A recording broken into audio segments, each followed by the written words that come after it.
I'm happy to have our second speaker here, Gary Svoboda, who's the founder and president of Adventus Research. And I wanted Gary to come in today because I know that most of you are from or in more technical disciplines of study. And in the first term that we were in Velocity, there was, because of that type of makeup, that type of background, a lot of the emphasis on the student projects was on the technology part of it. But I wanted to emphasize the importance on some of the more business-related aspects, one of those being market research. And that's Gary's area of expertise. Gary has an electrical engineering degree from U of T and an MBA from Western. So we won't hold either of those. I know. Thanks a lot. 25 years of experience helping hundreds of inventors and entrepreneurs in launching new products and technologies. So a wealth of experience to draw from. Prior to Adventus, he was a senior manager at the Canadian Innovation Center in Waterloo. So Gary, I'm glad you could be here with us today. Thanks very much, Sean. Thank you very much. It's a pleasure to be here with you today. I'm really looking forward to the next hour. And having sat in on the last half of the first presenter's speech, I think I can see the continuity that Sean's designed into the day's program. Because I, too, am in the business of cold calling people and pitching ideas. They just happen to be my clients' ideas, and I don't really call them good or bad ideas until the marketplace tells me what they think of them. So I'm going to get into that and my process on that over the next hour. But I should tell you a little bit about how I got here. Adventus Research is a company with myself, and I have one full-time assistant. I own the company, and what we do is validate our clients' technologies through market research. One of the things that you don't want to do as sort of a consultant, in my space anyway, is have too many personal opinions about whether a technology is good or not, because that's not my job.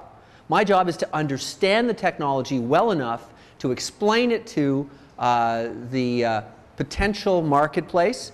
So basically put the market proposition out there, ask some salient questions, get some feedback, and then go back to the client and give them some advice. So anyways, let's walk through the process of how I do that in my company.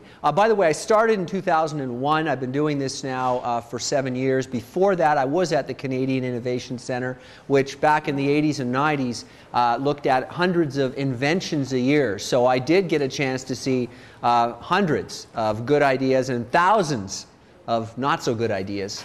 And if you want to talk to me a little bit about that, by the way, if anybody has any questions, just raise your hand and we'll try to deal with them as we go along. Don't save them up or anything like that. So anyways, the purpose of my talk today is to talk about sort of the practical aspects of doing market research and how it can make better business decisions. This is a little bit of my normal presentation, so it might be a little bit theoretical, but I'll try to keep it sort of a general and interesting talk, because I know you guys don't need to take notes today. My point of view is, for my presentation, is I work with a lot of technology-based small and medium-sized enterprises, SMEs, and market research is not always well understood. And so I might be talking a bit from first principles, and I apologize if you guys know the stuff I'm talking about. Just tell me to keep moving it on faster. This is a little bit about who I am. I've been doing this for over 20 years. I actually am a heck of a lot older than anybody else in the room, but that's okay. Don't hold it against me.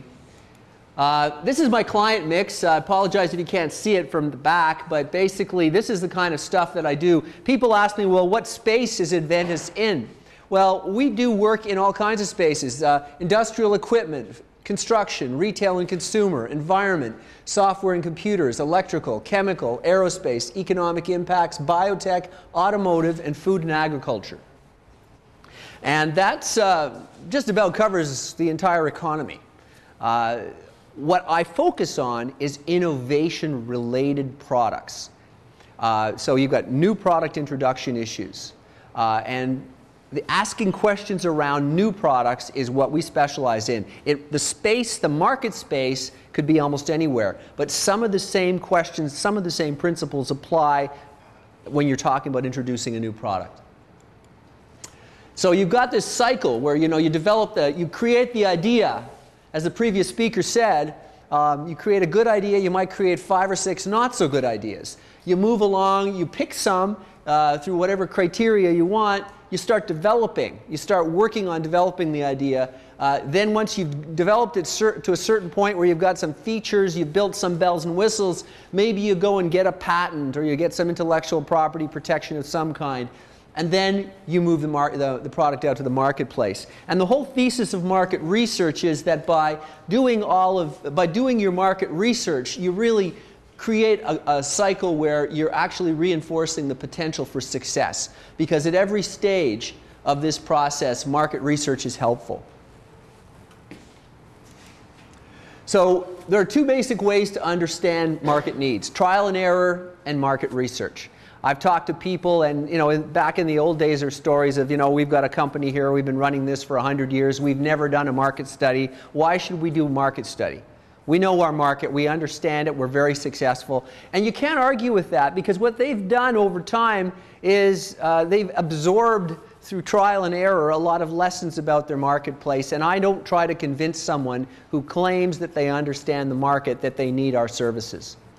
I really don't cold call looking for customers. When my cold calls are happening, I've already got a client and I'm representing them when I'm making the calls. Market research is the other way, of course, of understanding your marketplace. The bottom line is, though, if you understand the risks involved in launching new products, you fairly quickly come to the conclusion that trial and error is a high-risk, high-cost model. It's good to do your research ahead of time. I'm sure all of you, I'm probably preaching to the converted here. It's a good thing to do to understand the basics of your marketplace. How large is it? What are the demographics? Who are your competitors? What are their strengths and weaknesses? How are you going to position your company, your products in that mix? Like, why are you going to be better in what particular aspect of the marketplace are you going to be aiming at? All those questions the answers to those questions will come through researching your market. So there's a market research life cycle. It's really similar to the product life cycle, and it's important to develop a strategy that's appropriate to the needs at each stage of the research life cycle. There's an introduction stage, there's a growth stage, a maturity stage, and a decline stage. And in each one of those stages of the product, there is a market research component that fits that. In the introduction stage, you've got issues like concept testing. When you do a focus, how many people here have been in a focus group, actually participated? Okay. How many people have run a focus group or had someone run a focus group for you? Okay. So you're not that far in your careers yet, but you've already understood and participated. About a quarter of you have participated in a focus group. So one of the questions in a focus group is, does the concept have sufficient broad appeal to be successful? That's basically the underlying question when you're doing a focus group. To what segments is it going to appeal the most? Where are the benefits? What's the reaction that you're going to have when when the product is put on the table and you're asked to comment on it? Concept fulfillment, does the physical product meet the expectations? In a focus group, you might end up spending the first half of the focus group talking about your needs and your feelings about a market, and then at the break, someone puts the actual product on the table. And they say, okay, we've talked about all your needs and all this sort of airy-fairy stuff. Here's the product. I want you to try it for a few minutes and tell me whether it fulfills your needs. Name testing, some practical things. How are you going to pick a name? Well, in the market research process early on, there are ways to sort of test market some names, test drive some, and focus groups again are one of those places. Package testing, advertising research, test marketing, which is really the last step before you product launch. You check the full bundle, the product, the ads, the name, the package, and make sure that it's the way you want it to be before you launch it. In the growth stage, your general objective is to track the progress of the product as you launch it. Looking for unexpected success or unexpected failure. So you've got a plan, you've got a budget, you've got some costs, and you've got a forecast. This is how the product's going to do. If I spend this kind of money doing advertising and product development, etc., this is what we expect in sales. And so what you do is you watch the actual sales, and are they ahead of the curve or behind the curve? If you're ahead of the curve, you're doing well, but most situations, people tend to be over-optimistic, and the product's behind the curve. So market research is trying to understand, looking for, spotting, identifying repairable failures. Okay, so you want to identify what's going wrong quickly so that you can fix it. Also, you want to spot unexpected success. Maybe you want to capitalize on that. A typical example of this would be to track your advertising, track where your sales are coming from. Which ads are producing sales? And the ones that are producing lower levels of sales per dollar, you want to reallocate that money into the higher efficiency ads. Okay, so that's one place. Another place where you spend money in market research in the growth stage is tracking competitive products. Okay, you want to evaluate your threats all the time. When I was working with inventors back in the 80s and 90s, the inventor's classic concern is always, what if someone steals my idea? You know, I've got this great idea. I saw the hands go up earlier in the presentation. How many people have an idea? How many people have a bad idea? I know all you guys have lots of ideas. One of the big concerns people have is, what happens if someone steals my idea? The reality is, and I've seen this, almost all the time, no one is going to steal your idea until, or even think about it, until you've proven that it's a good idea. Then you've got to watch out for competitive threats and tracking competitive products. Okay, no one wants a piece of failure. Everyone wants a piece of success. It's really obvious. So you know, the inventor with the idea in the back of their head thinking about it doesn't have too much to worry about until that product is out there and it's selling well. Now you've got a problem.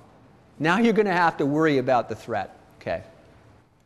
So I'm going to mix some of the inventor piece in with my presentation. In the maturity stage, your general objective is to manage the midlife crisis of the product. You know, you want to make sure that you can continue to build interest, build sales, identify new applications, try to extend the brand, look for ways of extending the product life. So you got things like product line extensions, repositionings, new advertising, new packaging, freshen up the packaging, new uses for the product, and all of these different programs require some market research to test and make sure you're doing the right thing. In the decline stage, you want to try to salvage a product in sales decline. This is done sometimes, also referred to as sort of managing the cash cow situation. As long as it's selling and you've got a market where the product is kind of in decline, but what you're doing is you're milking it until it's no longer profitable. That's definitely an area where, you know, there's probably no reason to cut it until it becomes unprofitable. But areas to look for possible market research would include things like physical product positioning, market segmentation, advertising. But the key test here is, will the outcome of any market research pay itself back in terms of paying back the investment you make in market research? Which is an interesting test because I've done projects where a client really, you get the feeling sometimes as a consultant that the client is going to do what they're going to do. And the question then comes up to me, and that is, why am I doing this? Why are we being engaged to work on a project where the outcome, they've decided what they're going to do anyway? Well, there's a number of reasons why it could be. One is they got a very strong feeling and they want to confirm. I understand that. Another one is they have a very strong feeling. They want to move forward, but they have third-party angels or venture capital partners or somebody else with money helping them, and those people need confirmation. They need to be comforted. They need to understand that the guys they're banking on are going in the right direction. So they hire a firm like mine to validate the direction the company's going in. But if you're ever in a situation where, or if I'm ever in a situation where the client's saying, listen, we're moving ahead in this direction anyway, I usually stop them and I say, listen guys, you really don't need a market study. If you're not going to pay attention to the results, if there's nothing I can say to stop you from doing something, then why spend money on what we're going to do? Because we will cost.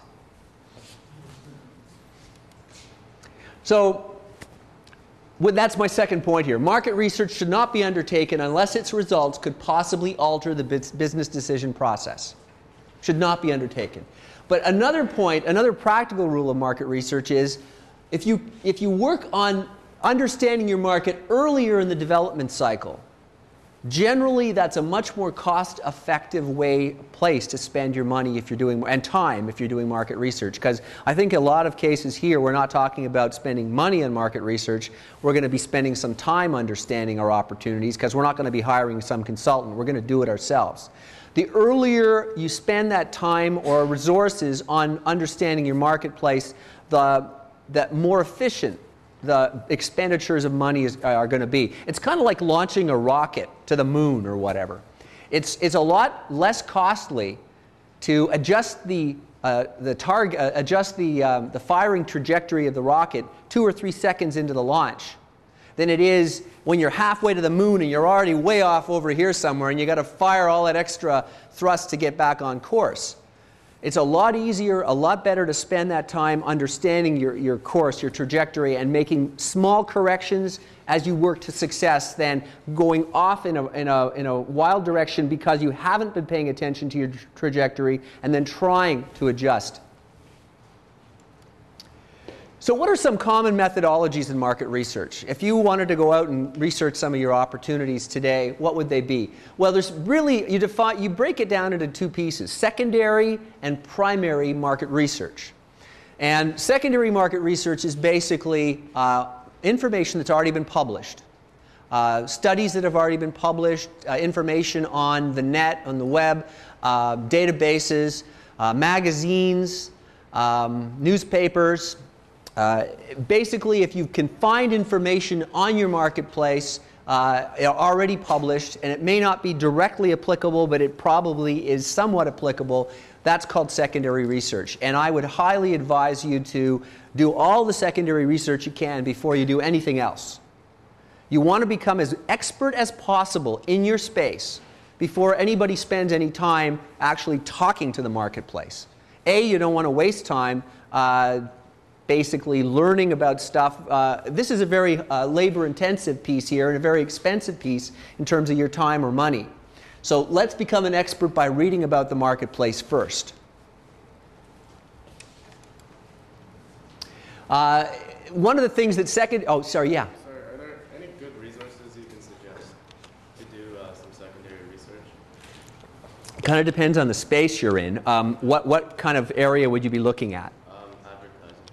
Advertising. Well, the first thing I would do if someone threw something at me yesterday afternoon. They said one of my sort of networks said, "What do you know about seniors and baby boomers?" Okay, and the first thing I did is I did a search on the net. There's no secret to that. I mean, you do got a couple of favorite search engines. You go in there and you find some. You look for what I look for is recent.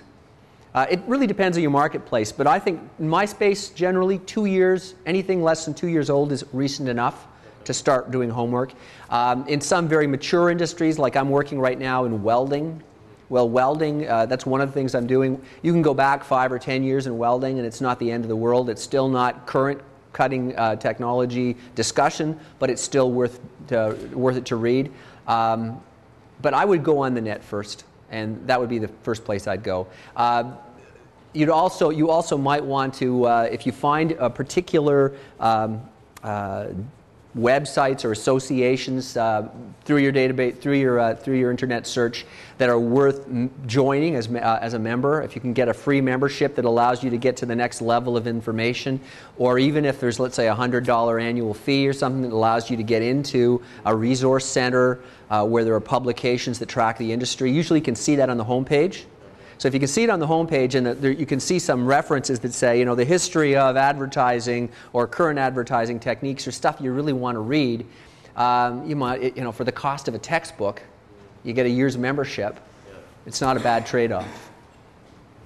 I like to, getting back to my thing here, secondary research is really, to my mind, is really best for background reading, industry and competitive overviews. To really understand where an industry's going, you really want to read up on the existing literature. I like to have at least before I start to feel like I'm ready to do my primary research, I like to have at least 3 major sources prior to my actual analysis. And the reason for that is one source. It's like the press will say the same thing. If someone writes a story in a newspaper, they like to have 3 sources. And the reason is they want to minimize the bias of any one source. One source will have a bias that might be based on a political agenda. It might be based on a lack of understanding in certain areas. Some sources are better than others.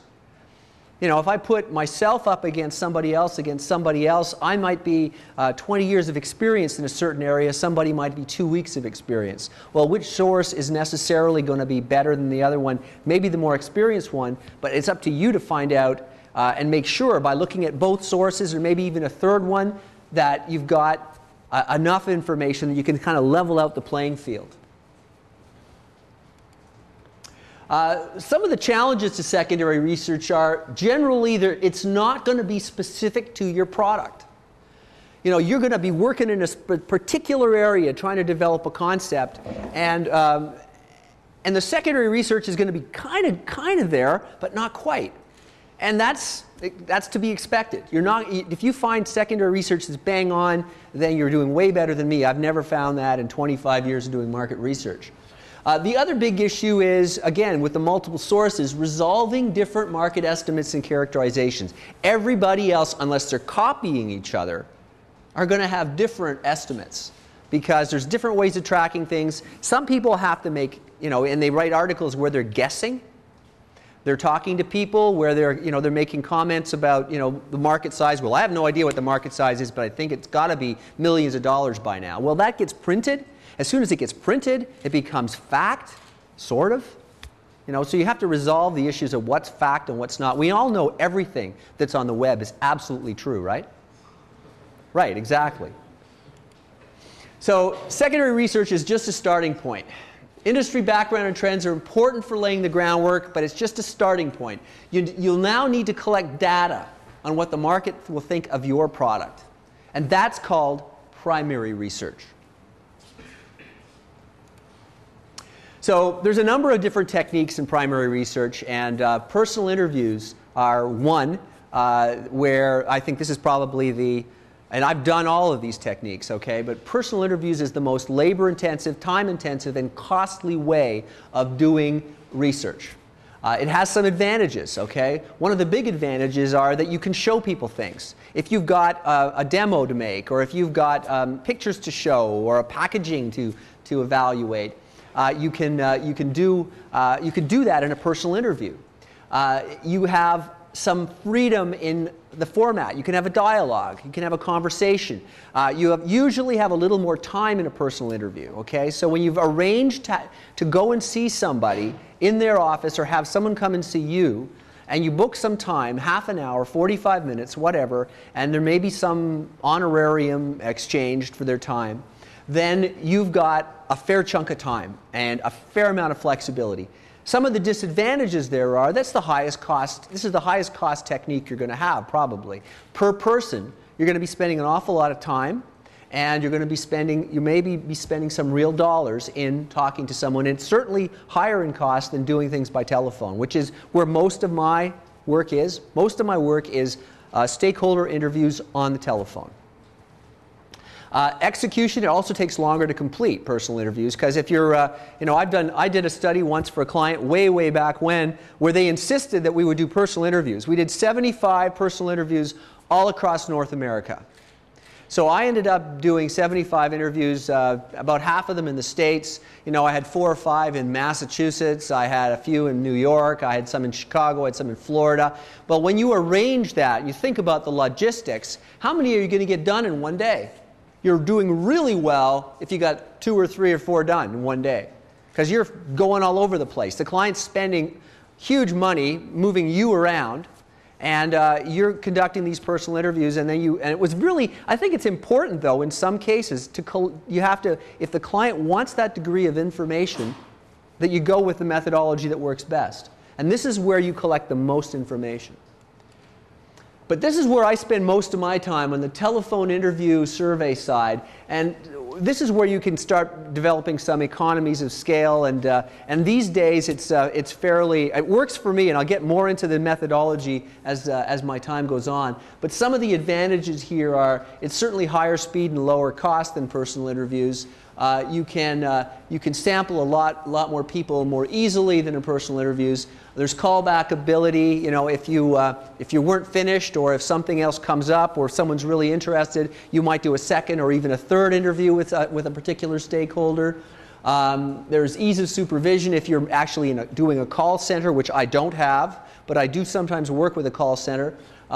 When you're actually surveying hundreds of people and you actually need to look at the people who are doing the work, you can supervise them. The disadvantages of telephone interviews are you're more limited in time. Even if, I mean, you should normally expect 10 to 15 minutes is all you're going to get. And that's even with a sort of a pre-arranged interview. Most of the interviews that I conduct are, the methodology will be, did I see a hand go up? No. The methodology that I use is I will cold call somebody who's in that market space. I'll say who I am, what I'm doing, and I'd like to talk to them about a concept my client has. I'm a market research consultant. My client has a product concept. It's in your space. I'd like to talk to you about it, but I need to send you some information first. Can I send you a Word document and book a time to call you back for a 10-minute chat? So they understand the sort of the exchange here. The exchange is, okay, you kind of got my curiosity, but I won't say yes until I see the Word, and I won't confirm until I see the Word document. And I say to them, you know, if you see the Word document and it's not relevant or not interesting, when I call you back, you can just say no thanks, and we'll be done. And so about 80% of the time, that methodology gets me an interview.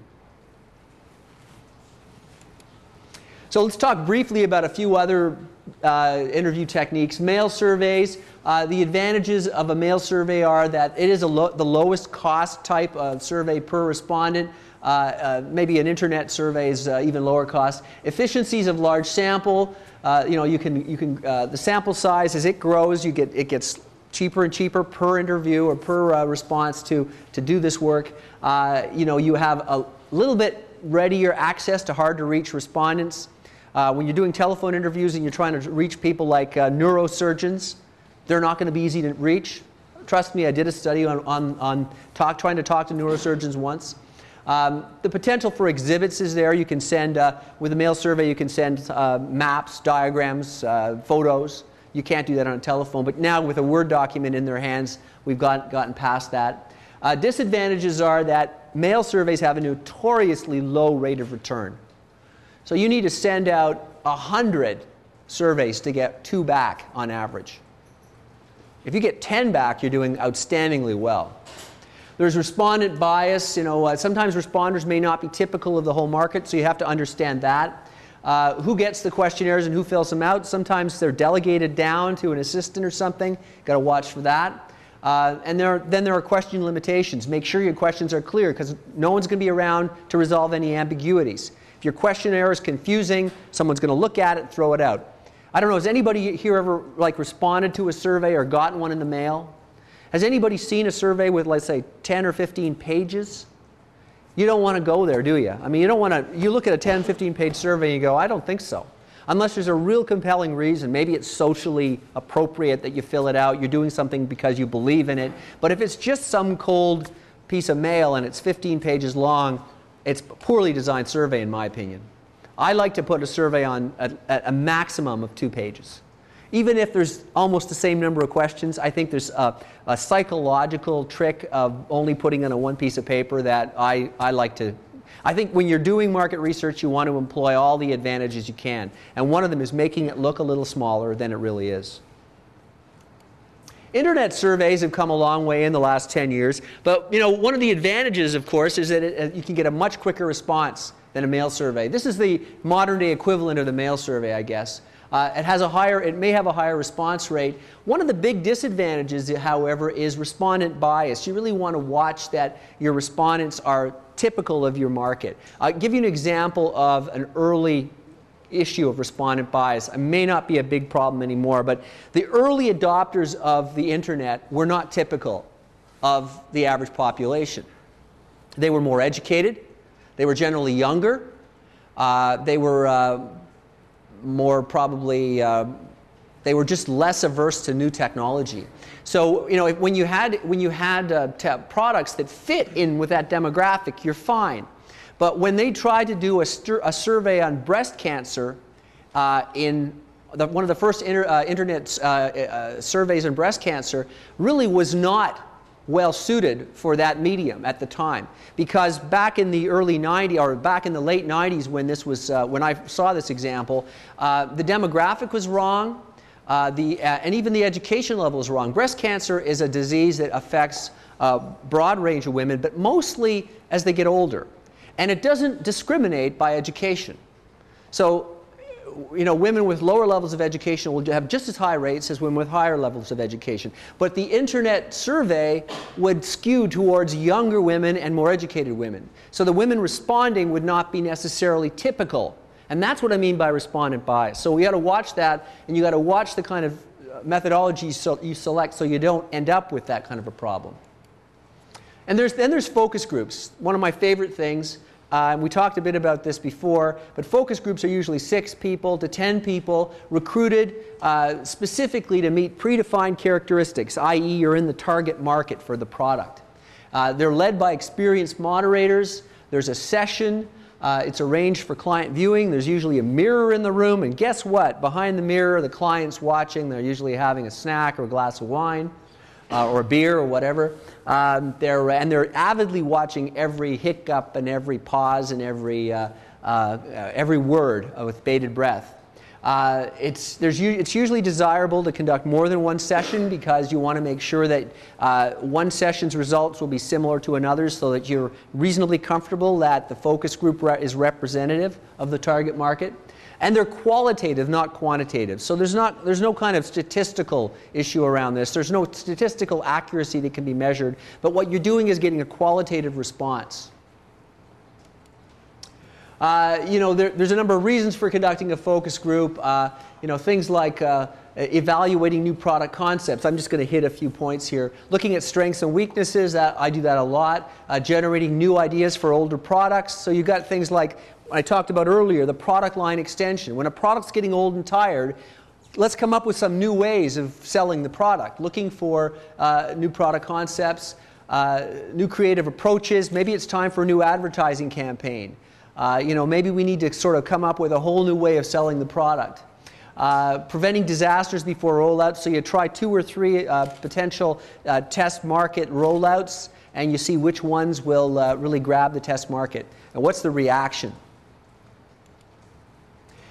Now, I spend most of my time on the business side, what used to be called industrial market research. Most of my clients are not consumer product companies. They're industrial or business-to-business product companies. And the business-to-business market is more concentrated. You're not talking about millions of customers. You're talking about thousands of customers, sometimes hundreds of customers, and sometimes even just dozens of customers. Some cutting-edge technologies in some markets will have very small potential markets. I completed a study about a year ago for a client that was developing let me see if I'm going to get this right, because I was an expert for a few weeks in that space, and now it's kind of faded away. But it was it was a gas spectrometer. No, I'm not going to remember it now. But anyways, it was a couple of instruments combined together to form a new hybrid type instrument. And the marketplace was generally high-end, large university research facilities in North America. Well, guess what? The market is dozens. So it's a market where you're going to have to look at the methodology for doing that kind of research is going to have to be extremely targeted. And in that particular space, telephone interviews was the best way to do it. But you got to remember, in some of these markets where the size of the population is small, you're not going to be able to do statistical sampling. And sometimes the person who uses the product and the person who makes the purchase decision are not the same person. So you got to ask yourself the question, in a sort of the business-to-business side, who's the buyer and who's the key influencer? The consumers have the same, consumer products have the same issue with toys, okay? The person that uses the toy is not the same person that buys the toy. So you got to remember, who are you marketing this to? the decision maker or the user. Sometimes it's both. So let's briefly, the difference between interviews and surveys. Surveys are statistical. They're usually performed for consumer product assignments, at least with my client groups. You usually have between 100, 500, maybe even more respondents. Interviews, I consider, when I use the word interview, it's a non-statistical term. It's usually the mode of research for most business-to-business or industrial market applications. Some of the common challenges of doing that kind of research are there's very few people that you can speak with. And you're going to also have differences of opinion. Someone's going to say, that's a great idea. And someone else is going to say, that idea sucks. It's the same idea. You made exactly the same presentation. Now what do you do? What kind of response? What do you tell the client? Well, somebody liked it, somebody didn't. Well, what I would immediately do is design a project so that I'm not relying on two opinions. I mean, I'll always have at least 10 to 15 opinions. So what I'm looking for is a consensus or a preponderance of evidence. Yeah, question? But in generally speaking, the opinions are of people most qualified to decide. So I don't immediately see how taking 15 opinions, if only 2 of them are the world-leading researchers, I would argue that those 2 opinions are more than everybody else. Well, we don't often end up in a situation where there are only 2 opinions of value, okay? But one of the things that we do there is we actually will share the identities of the interviewees with the client, so the client knows who said what. If the client wants to ascribe particular relevance to a particular interviewee that they may know more about than we do, that's fine. What we will do is we will report back what's said on each question that we designed by interviewee. So you will see who said what on each question, and we do some analysis of every response. We say, 10 out of 12 people really like this idea. Therefore, in our opinion, the idea has some merit, and it's based on the following main reasons that they said they liked the idea. If the client then looks and says, yeah, but the 2 people that didn't like it are the most important people, well, yeah, then we have an issue. But that kind of occurrence could happen, and we give them enough data to make sure they understand it. If it did happen, it doesn't usually happen. Typically, about 75% of our clients are B2B clients, and we generally conduct a 2-phase assessment. So we will do the secondary research piece. We will do the reading up on the marketplace, the trends in the marketplace, who the key competitors are, where this market is going, because for 2 reasons. One is we want to report that back to the client, and the second reason is we need to become expert enough to do the second piece. Because if you looked at that pie chart I put up there before, I work in all kinds of areas. Am I an expert in every one of them? Absolutely not. I'm an expert in the market research process. So what I have to do is get enough technical background. I have to do a crash course. I have to cram overnight or whatever the equivalent you guys would do to be able to speak intelligently the next day on the product. I have to learn just enough to be able to do my job. Yep? How long do you stay in the industry background research? How long do I stay in the industry background research? As long as it's necessary to understand the marketplace and to feel that I have pumped the background research dry and there is no more significant information I'm learning. If I'm starting to read stuff that I already know and I'm reading whole articles and I haven't learned anything, and I do that 2 or 3 times in a row, I'm starting to get a feeling that I've pumped the pool dry and it's time to get ready to do the rest of the assignment. That usually happens. I mean, if in any one particular space, there will be only so much information written of a recent vintage, and I will be able to pump the pool dry. Question? You learn everything there is about what you were getting to pitch. Do I learn everything there is? I try to learn all the significant high points. About the technology that I'll be pitching. Absolutely. What I will do is, I'm going to get to that in a second. I'm going to talk about the interview guide, but I want to explain the process of pitching, of the actual pitch in a second. But the general answer to that question is as much as I need to know, yeah. And if I feel like I'm still not understanding it, I need to keep asking questions, because it's important that you get all the dumb stuff out of the way at the beginning. I say to the client at the beginning, listen, you're the expert, I'm not. I don't know your technology. Let's pretend at the beginning of this I know nothing. Talk to me and get me up to speed, because I'm going to need to understand enough to be able to do my work.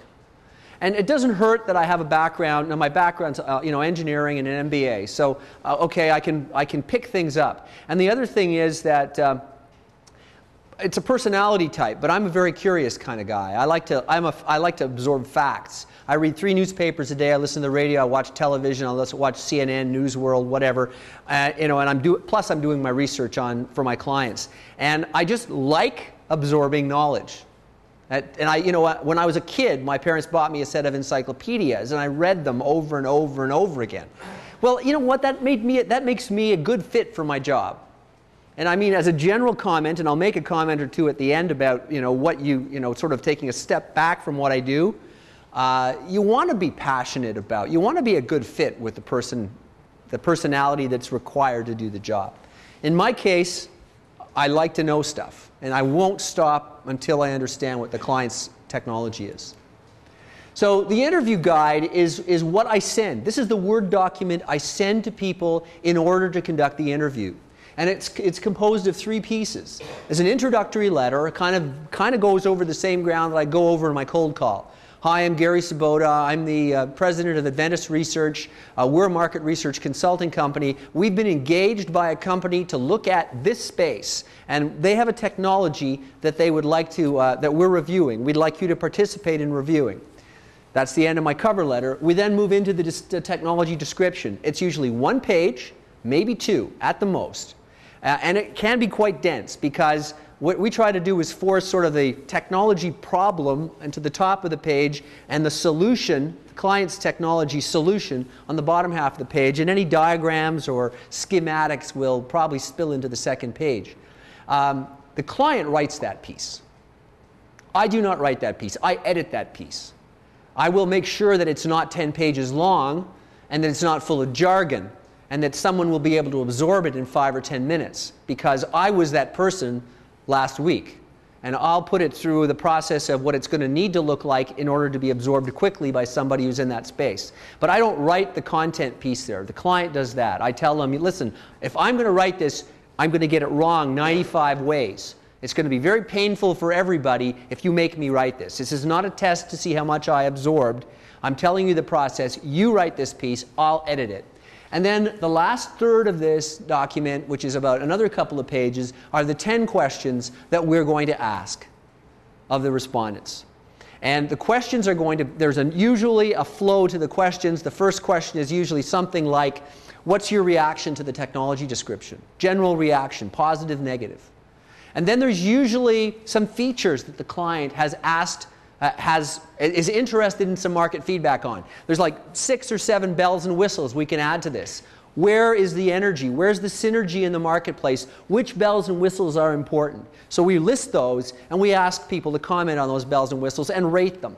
Qualitatively and quantitatively. We try to make sure that we catch the quantitative people and the qualitative people. Some people think in terms of, yeah, she's a 9 out of 10. Or they might think, yeah, she's really attractive. There's 2 kinds of people out there. You want to catch the quantitative and the qualitative. Sorry for the sexist comment. Anyways, but you know what I'm saying. You got to think about, as a market researcher, you got to think about making sure you're speaking to people in a sort of a multitude of ways in order to capture the way they think. So, and the questions that we ask are vetted with the client. So the client and we work together to make sure that over a course of 3 or 4 iterations, they understand the questions we're asking. We've got all the questions they want to ask incorporated, and they can sign off on the document. And so I've kind of gone through it there already, but basically the thing of it is that we're looking at something that in total is about 5 pages long, including the cover letter. Something that can be absorbed in a few minutes by somebody in that market space. And we're talking about B2B kind of, they could be people who are users, they could be engineers, they could be purchasing agents, they could be scientists, they could be marketing managers. They're going to know the space, and they're going to be able to do a quick read on this, and they're going to say, yep, got it, understood it, I'm ready to talk. That's usually the first 20 seconds of the conversation. Did you get it? Yep, got it. Are we okay to talk for 10 minutes? Absolutely. And they've even seen the questions because I sent the questions ahead. So let's talk about the first question. So I move quickly and I say, you know, I'm very conscious of your time. Let's move quickly through these questions. I know I've only got about 10 or 15 minutes, and that's usually all I need. Now, if someone gets really jazzed and really interested, we can go for longer. And about 10% of the time, I actually have to extricate myself off the phone because they're so interested that the thing is just going on and on and on, and I don't need any more information from this interviewee. In fact, I have another appointment coming, so I have to move on. Thank you very much. A lot of the times you're speaking to somebody who isn't often asked for their opinion, so this is interesting to them to have this kind of conversation. Actually didn't bring a handout with me, sorry about that. But our success rate in actually doing interviews based on the cold calls that I make is about 80% of the time that someone says, yeah, I'll agree to taking your Word document and looking at it. 80% of that time I will get an interview. And the other 20%, people change their mind, or they need approvals and can't get them, or they look at the document and say, you know what, this isn't really my space. Thanks for sending the document, but we don't really do this, or you want to speak to somebody else in the company because they're the right person, not me. How many cold calls will it take to get them to accept receiving the email? What's your success rate there? Generally, I'm looking for, the big question is, how many names do I need in order to get the work done? I'm usually looking for a ratio of 2.5 to 1. Where I have 2.5 names for every interview I will have at the end. And that's not because 1.5 people will say no. It's just a question of the hard-to-reach people that will talk to me, but they're in conferences or on holidays or whatever, or geez, it's hard to get back to them. Those people will fall by the wayside as well as the people who don't want to talk to me. So I need to sort of budget for a universe, a population of people that will sort of fit my budget, and I'm usually on a tight time frame. Clients want it ASAP all the time. So you have to design a project that has got X number of weeks in it, and the 2.5 to 1 ratio, or the 2.5 ratio to 1 is the ratio that you want to go with in order to get it done relatively efficiently. So if I'm looking at doing 10 interviews, I'm going to need 25 names. Typical budget I'm going to get into sort of bigger things a little bit. If you're ever going to do the kind of work I'm doing, this might be of use. Or if you're ever going to hire someone like me, this might be of use. Right now, it probably isn't. But most of my clients are budget constrained. Cost is a consideration in almost every situation. I'd say as the economy moves forward into 2009, this number is going to keep going up. Work we performed ranges in the $500 to $75,000 range. Most of the studies, I guess our sweet spot is the $8,000 to $15,000 range. That will buy basically the kind of study I've described. The things that will drive the cost up are things like, well, we need to speak to more stakeholders. I need 30. I don't need 10. I need 30. Well, 30 will make the project 3 times as large. So what can you do with a budget of $8? I'm sorry? 8,000. 8,000. Yeah, sorry about that. That's a short form of mine there. I apologize for that. For a budget of $8, I can answer the phone. Okay, this is my rule. Okay, I don't know how much time we got. We got a couple minutes left here. Okay, these are my rules for doing good work. Okay, do your best work always. Okay, this is the rules of life, really. My rules of life. Do your best work always. Always establish a clear mutual understanding of what it is you're going to do. Make sure that you understand and the client understands that you're on the same page and this is what you're going to do. Don't agree to something and then end up doing something else. Okay? Communicate frequently with the client. Keep the client in the loop. They're always happier if they're in the loop. If they're not calling you frequently, then call them once a week. Let them know you're working on their project. Tell them what the findings are, or at least give them some sense of the progress and some taste of the findings. Advise the client as soon as any problems arise, okay? Problems will arise on a lot of projects. Sometimes things are going more slowly than they should be. We're having trouble reaching people. So-and-so won't talk to us. Whatever. There could be a number of reasons. Work with the client to make them part of the solution. Agree on a schedule and finish on time. And stay within budget. If you can follow those 6 rules as a service provider or even a student working for a professor or whatever on an assignment, then you're going to be successful. There's nothing there that's rocket science. So anyways, I've got a few minutes for questions. Go ahead and shoot. Down there. I know that when they were doing focus groups, the two-way pager at Red, so the entire focus group told them that this wasn't a need and was going to be a complete failure. I think that's very applicable to a lot of the products that we're doing here. How do you get around that? It's so curve jumping that they don't see that they don't try to get out. Yeah, when you have a whole new-to-the-world product class, you're talking about a new-to-the-world class of products where, it's like we're in the world of telegraphy and suddenly we invent the telephone or something like that. We're in the world of radio and we invent the television. How do you get, so I'm going back to sort of my generation or earlier kind of stuff. And how do you deal with that? There really is no good, I have no good answer for that because there are going to be times when the issue is going to be so curve jumping that you're going to run the risk of the people that you're speaking with not understanding that. And I guess the question might be, the way I might approach that is to look at the sort of the innovation curve. There's a sort of a negative exponential curve called the innovation curve where you divide the population up by sort of the early adopters, the innovation types, the early adopters, the middle adopters, the late adopters, the technology laggards. And you try to create some kind of screening process where you only speak with the people who are comfortable jumping the curve. And because those are going to be your first customers. You're not going to be getting technology laggers or even the middle guys. You're not going to get. I'm generally speaking. When it comes to technology at a personal level, I'm in the middle of the pack. I'm not going to be the first person trying something out. I run my own company. I'm not going to be constantly buying the most expensive stuff that just came out all the time. I'd go bankrupt. So I'm a guy in the middle of the curve. I wouldn't interview myself. But I would understand that the person I need to talk to in that situation would be at the very, very front end of the curve. Next question.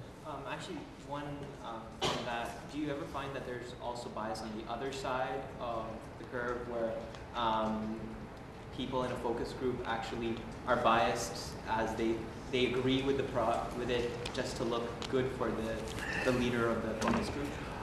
You can find sometimes that there's all kinds of biases that creep up in focus groups. A more common bias than that, I haven't found that often. Most people that think something's a pile of BS will tell me that. But what happens often is there's somebody in the group that gives off a vibe of really knowing what they're talking about, or they're very opinionated, and everyone else starts to kind of bow in their direction as the focus group goes on. And yeah, what he said happens a lot. As a moderator, you got to stop that from happening, because what you end up is a groupthink. You're getting one person's opinion reinforced by everybody else. And the way to avoid that is to sort of push that person off to the side a little bit and make sure that other people get in before that person on, when you move to the next question, don't ask that person first. So you're looking for biases, and the moderator's always looking to catch any potential biases that are creeping in. If someone sounds too polite, and they sound like, I like this idea, you probe, you ask, are you just being polite?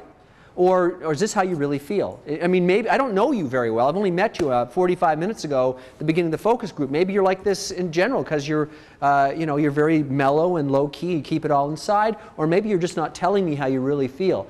And as a moderator, I need to distinguish between those two fairly quickly and break it out if it's not how you really feel. One more question, sorry. Yeah, sure. How do you obtain your demographic information? Demographic information for conducting focus groups and For focus groups and also telephone interviews, because how do you know that that's the person that fits your focus group? Well, what you'll do is what you do to obtain demographic information, you ask for it. So you create some demographics. part of the survey. By the way, I'd like to answer, and anybody that's answered a telephone or legitimate telephone survey will be asked for some basic demographics. Are you male, female? What's your age group, bracket, occupation maybe, and then some very, very broad indicators of your income, those kinds of things, so that we'll be able to screen and put you in the appropriate demographic, because cross-tabulation by demographic is important. Question? How do you get access or figure out what your sample population is? Like, how do you compile that list of 35 names at the beginning and say, these are the people that are really important that I have to talk to? I look for 3 sources of information, and I don't underestimate the client's expertise. The client is the first source of information. And I say, tell us who you know in the marketplace, who you think we should be speaking with.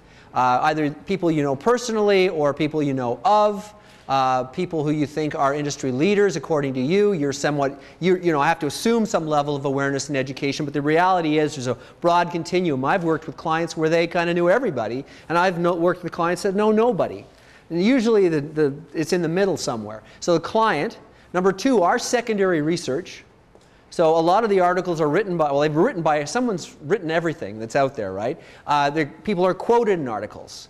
Associations are referenced in articles. So you call up these associations, you talk to these authors, you mention where you found them. And then there's sort of the viral process, which is the third piece, and that is once you've spoken with somebody, you never let them off the phone without saying, this has been very valuable. Is there someone else who I could speak with either in your organization or a colleague in your field who you'd recommend I speak with? And you get that viral recommendation. What you get from that is the ability to say, John Smith suggested I call you. And that becomes huge when you're trying to convert that into your next interview. You spoke a little bit about market research as a process and as a continual thing. Yep. Just your thoughts on knowing when to move from research and thinking and planning to action and balancing that. Balancing the research and the actual doing. Yeah, there are some people that don't really do the research at all, and then there's some people that they used to call it in business school paralysis by analysis. They can't stop doing the analysis, and they're just constantly beleaguered by the fact that they don't know everything, and there's more stuff they've got to know before they do anything. And the reality is there is a balance point. It's somewhere between 0% research and 100% research.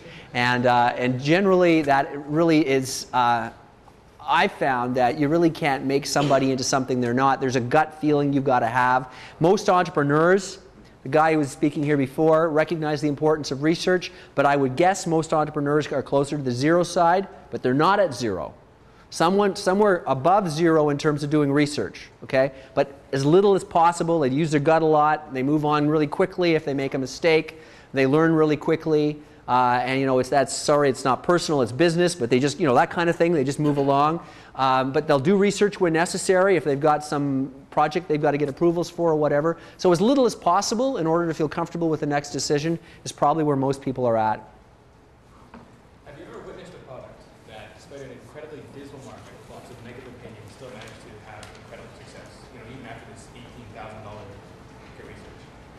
research? You mean where we've actually conducted a project and it came out negative and they went on to be successful? Yeah. Generally not. Most projects, the reality is most of the work that we do, it's very seldom all black or all white. It's usually somewhere in the middle. There's a lot of gray. There's a lot of sort of characterization of the opportunity. And so what we're doing is we're trying to help characterize and make the picture clearer for the client.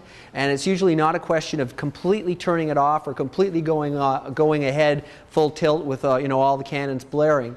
It's a question of refining the understanding of the marketplace so a finite amount of resources can be spent in the most efficient way. But generally speaking, I'm not aware of any of the poorer projects that we've evaluated going on to be successful. The success rate for new products is already daunting, okay? I mean, you can look at various studies, but some people, we at the Canadian Innovation Centre, my previous employer, when we helped inventors, very, very, very early stage ideas, the success rate was about 1.5%. Question over here. Yeah, just a side note actually for all the students that'll be very helpful and directly related to your firm. That Kevin Tour is how I found it from the last teacher today. He gave me 2 forms once he thought my idea was viable, where I could get a $10,000 credit from the Ontario government. So he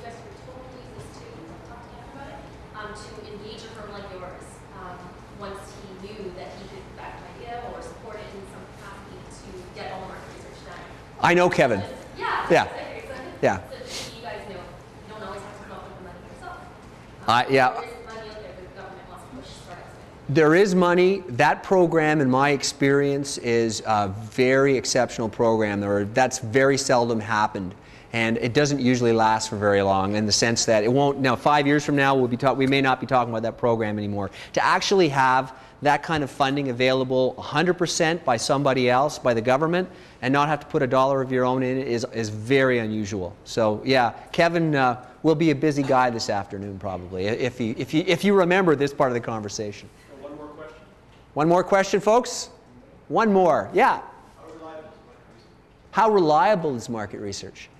Well, it's not 100% reliable, but it's a lot more reliable than trial and error.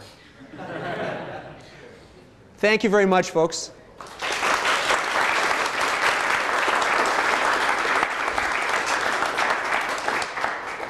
Getting Gary's gift here, but Gary, thanks very much for coming. And as I mentioned at the start, a lot of the students here come from technical backgrounds, and it's always good to have a reminder and to reinforce the point to keep in mind.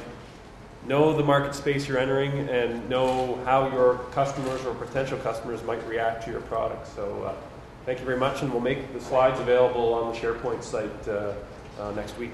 Thanks, Thank you, Gary. Sean. Thank you very much. Thank you.